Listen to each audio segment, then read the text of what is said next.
কাজ করতে আছে। দেখেন কত মানুষ এদিক দিয়ে ওই দিক দিয়ে দেখতেছে, যেরকম তারা বাচ্চারা কোনো দিনে এগুলা দেখে নাই, যার কারণে তারা দেখতেছে।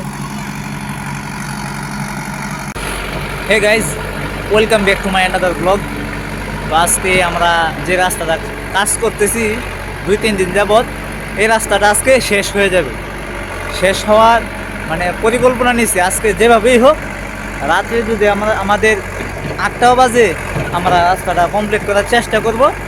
যদি না পারি তাহলে এটাকে রাইখা চলে যাবো, আগামীকালকে সকালে এসে কমপ্লিট করে গাড়িটাকে উঠাই নিয়ে যাব।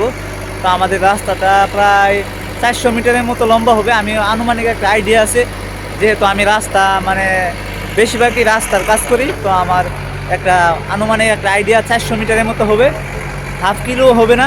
তো এই রাস্তাটা আমরা 2-3 দিনে কমপ্লিট করছি। সাইড দিয়ে খাল, আমি তো আপনাদেরকে আগের ভিডিওতে দেখাইলাম যে সাইড দিয়ে খাল আছে। তো রাস্তা এখন ফিনিশিংয়ের কাজ চলতেছে। এই যে আমার হাতে মিটার আছে, যে জায়গাতে 10 ফিট আছে এই জায়গাতে ফিনিশিং মানে লেভেল ঠিক আছে। সব জায়গাটাই রাস্তা চৌড়াটা সবখানে আমি 10 ফিট রাখতেছি, যেহেতু আমাকে বলছে যে আমি 10 ফিট রাখার জন্য। 10 ফিট যদি না রাখি তাহলে আমাকে জবাবদিহিতা করতে হবে। এর জন্য আমি হাতে মিটার নিলাম। মিটার নিয়ে সেটা প্রত্যেকটা 1-2 ফুট আগাইলে তারপরে আবার মাপ দেয় যে কতটুকু হয়েছে। এই হাফ ইঞ্চি 100টা 200টা এরকম 19-20 হবে। তারপরে আমি যতটুকু সম্ভব 10 ফিটের বেশি রাখার চেষ্টা করি। এই যে আমার গাড়িটা কাজ চলতেছে, সকালে আইসা আঙ্কেল কাজ করতেছে। আমি সকালবেলা নাস্তা খাবার টাবার বাসা থেকে খাইয়া তারপরে আঙ্কেলের সাথে যোগ দিলাম। তো আমার আঙ্কেল কাজ করতেছে। এখন লাঞ্চের সময় হয়েছে না, আরও মনে হয় যে আধা ঘন্টা 1 ঘন্টার মতো বাকি আছে লাঞ্চের। তো আমরা লাঞ্চ করবো কিছুক্ষণ পরে। আমি আপনাদেরকে দেখাবো আমাদের রাস্তার ফিনিশিংয়ের কাজটা। এই যে দেখেন আমাদের এক্সকাভেটরটা কাজ চলতেছে, এই ফিনিশিংয়ের কাজ মোটামুটি অনেকটাই কমপ্লিট। আমি ওই দিকে যাওয়ার সময় অথবা ওই দিক থেকে আসার সময় আমি আপনাদেরকে ফিনিশিংটা দেখাবো। এই যে মোটামুটি অনেক সুন্দর দেখা যায়। আর আগে তো বেসরা ছিল, এরকম ছিল। এখন এই যে ফিনিশিং হইয়া কত সুন্দর হয়েছে দেখছেন, একবারে ফ্রেশ লেভেল হয়েছে। বাচ্চারা এখানে খেলতেছে, আর ওই পাশে মানুষটা দাঁড়ায় আছে, কিন্তু অনেক মাটি লাগতেছে। এই যে দেখেন ফিনিশিং হইতে যে প্রথমে মাটি উঠাইছিলাম, এই মাটি চেয়ে আরও অনেক মাটি লাগতেছে উপরে। তো নিচ থেকে কিছু মাটি আনতেছে, আবার উপরে যা আছে তা লেভেল করে নিচ থেকে কিছু মাটি আনতেছে। দেখেন এই যে উপর থেকে কিছু মাটি আইনা প্রথমে লেভেল দিতেছে, 10 ফিট এর মতো মোটা করতেছে। তারপরে যে মাটিগুলো লাগে আবার নিচ থেকে ওই মাটিগুলো আনতেছে।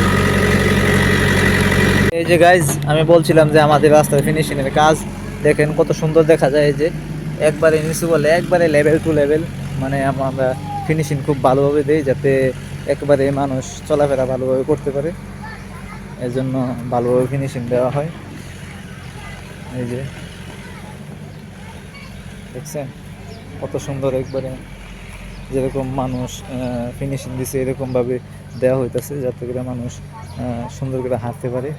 এই গ্রামের মানুষ যাতে উঁচা নিচা থাকলে যাতে কত মুরব্বি আছে, তারা যদি না হাঁটতে পারে, এর জন্য আমরা এই রাস্তাগুলো একবারে ফিনিশিং দিয়ে দেই। মুরব্বি, ছোট বাচ্চা সবাই যাতে সুন্দরভাবে হাঁটতে পারে। আর এখানে একটু সমস্যা, বেড়াটা একটু ভিত্তি নেওয়ার পর রাস্তাটা 10 ফিট চওড়া হবে। এখন মোটামুটি মানুষ চলতে পারবে এরকম একটা রাস্তা আছে। মাটিগুলো যখন আরও ভিতরে যাবে, গাছগুলা সরাই দেওয়া হবে, তারপর রাস্তাটা আরও সুন্দর হবে। এই যে বিশাল বড় লম্বা এরিয়া। আমি আর ওইদিকে গেলাম না, সামনে আমার এক্সকাভেটরটা কাজ করতেছে, আমি যাইতেছি এক্সকাভেটরের কাছে। কোনো জায়গা দিয়ে একবারে 4 ফিট 5 ফিট কম করছি, অথবা কোন জায়গা দিয়ে বেশি করছি এরকম না। সারাটা রাস্তায় একবারে আমার মিটার সবসময় হাতে থাকে 10 ফিট চওড়া। কোনো সাইড দিয়ে যদি অল্প একটু কম হয়, কম হতেই পারে অল্প একটু, কিন্তু বেশি হবে না। এই যে সব জায়গা দিয়ে মোটামুটি 10 ফুট। এই যে কাজ চলতেছে, আমরা আর বেশিক্ষণ মনে হয় না কাজ করব। মাগরিবের আজানটা কিছুক্ষণের ভিতরে দিয়ে দিব, মাগরিবের আজানটা কিছুক্ষণের ভিতরে মনে হয় দিয়ে দিবে। আমরা বেশিক্ষণ কাজ করব না, বেলাটা ডুইবা না গেলেও কিছুক্ষণ করে বেলাটা ডুইবা যাবে। তো আমরা আর বেশিক্ষণ থাকবো না, আমরা বাসায় চলে যাব। তো আগামীকালকে ওইখানে শেষ করে তারপরে গাড়িটা উঠাই নিয়ে যাব। আজকে শেষ করার সিদ্ধান্ত ছিল, কিন্তু করতে পারবো না, আমার শীতের জামা নাই। এই যে আরও প্রায় 100 মিটারের মতো 30 মিটার, 100 ফুটের উপরে মনে হয় যে বাকি আছে। তো এই রাস্তাটা শেষ করতে গেলে আরও 3-4 ঘন্টার কাজ আছে।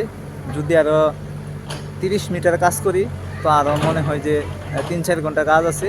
তো এখন মাগরিবের আজানটা দিয়া না দিলেও, মাগরিবের আজানটা এখন না দিলেও কিছুক্ষণ পরে দিয়া দিবে।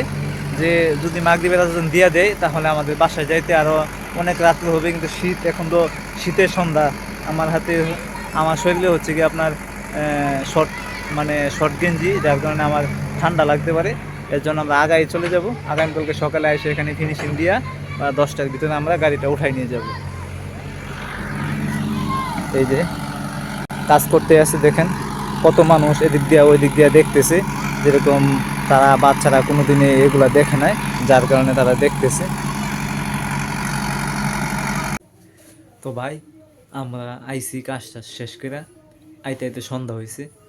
তো বাড়িতে আইসা দেখি যে পিঠা আছে না, পিঠা, শীতের পিঠা, পিঠার রেসিপি বানাইবো, মানে কোন পিঠা যে বানায় সঠিক জানি না। এক বল চাউলের গুঁড়া, এক বল চাউল তারা গুঁড়া করে থুইছে, মনে হয় যে আগামীকালকে পিঠা বানাইবো। তো কি পিঠা যে বানাই আমি সঠিক জানি না। সকালবেলা বাসা থেকে বাইরেলে আবার সন্ধ্যাবেলা আসি, তো তার মাঝে আবার কোন পিঠা বানায় তা আমি সঠিক বলতে পারবো না। তো আমার ভিডিওটা আজকে এই পর্যন্তই থাকবে। যারা আমার চ্যানেলে নতুন আছেন চ্যানেলটাকে সাবস্ক্রাইব করে দেন। দেখা হবে আগামীকালকের ভিডিওতে। Thank you so much for watching, by.